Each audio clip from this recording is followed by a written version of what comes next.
Hello mga ka-siblings! Ngayong araw po na to ay papunta kami sa terminal ng bus sa Antipolo, Robinson, Antipolo City. Ihahatid po namin si Tito, ang kapatid ng aking mama.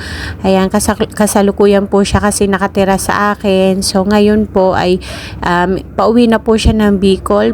For good na po siya doon kasi nga po mahina na po si Tito, tumatanda na rin po siya. So kailangan po niya ng sariwang hangin talaga at nahihirapan po siya dito sa amin kasi mataas po yung lugar dito sa amin. Sa ngayon po ay pinapakita ko sa inyo ang aming nadadaanan overlooking sa Antipolo City.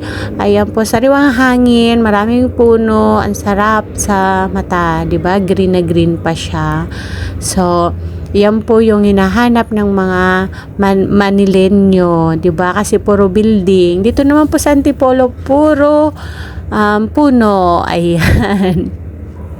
At ito nga po pala ang simbahan dito. Ayan. Ang ganda po ng simbahan na yan, guys. At si Tito po pala, guys, ay matagal na panahon po siya na hindi nakakauwi ng probinsya sa Bicol. So matagal po siya na hinahanap ko at after ilang taon na po ako, 39 years old. So after 34 years old po nahanap ko yung si Tito. So ayan po, nasa bus na po kami at nakuhaan ko na siya ng ticket. So ayan, nagwa-vlog po ako dyan. Pinapakita ko yung loob ng bus, RMB bus po yan, bound to Legazpi, Albay. So ayan si Tito, guys. Ayan, 68 years old na po siya. Walang asawa, may mga anak, pero wala pong pakialam sa kanya yung kanyang mga anak. Kasi anyway, yun nga, choice nila yon kasi hindi daw po sila inalagaan ng mga bata pa sila.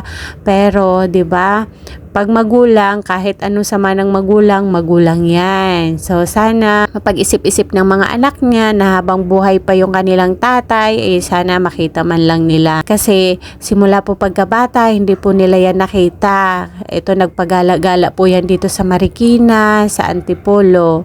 So, mabuti naman po at nahanap ko po yan sa tinagal-tagal na panahon. Bumaba po kami ng bus po muna, guys, at pumunta kami ng Robinson. Nag-CR at ayan, after namin bumili ng makakain at nag-CR, ayun, bumalik na po si Tito sa bus. At ito po yung time na paalis na po yung bus.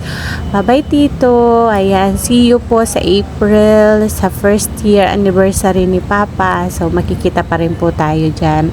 So, mag-iingat po kayo. Ayan, guys, paalis na po yung kanyang bus. Nakakalungkot na. Siyempre, guys, nasanay naman na ako ng ilang taon, nakasama ko si Uncle, 'di ba? So, ayan, dito sa part na to, pauwi na po kami. Ayan, kinaaya ko na yung aking baby boy na uwi na tayo kasi gabi na po yan. So, ayan, sarado yung aking tindahan, magluluto pa. So, that's it for today's video, guys. Thank you so much for watching.